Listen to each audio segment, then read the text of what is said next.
In this video, we're going to replace the trunk locking mechanism on a Dodge Challenger. Since the trunk won't open, you're going to have to crawl in from inside the car.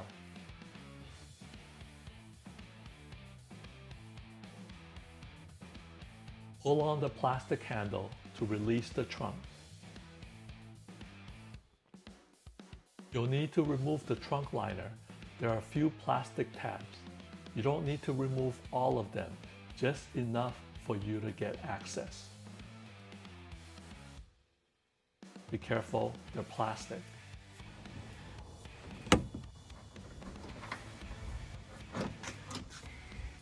I ordered a new locking mechanism from Amazon. Costs about $18.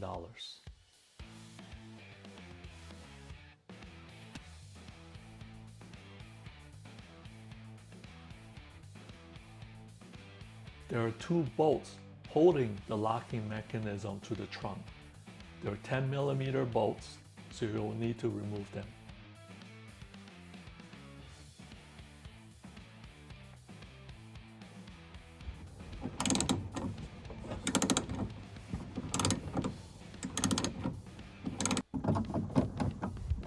There is a connector that you'll need to disconnect. It's quite simple. Plug in the new locking mechanism and be sure to thread back in the ground wire.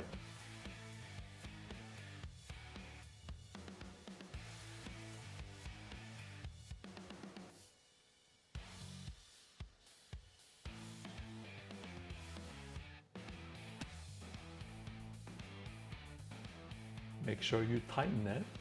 I read on the internet that the torque amount should be about 7 pounds, but just make sure that is tight. Next, put the liner back. Make sure the handle goes through the hole, and it worked. And just put the tabs back, and there you go. All done. Test to make sure they work. Yes, it does. Thank you for watching.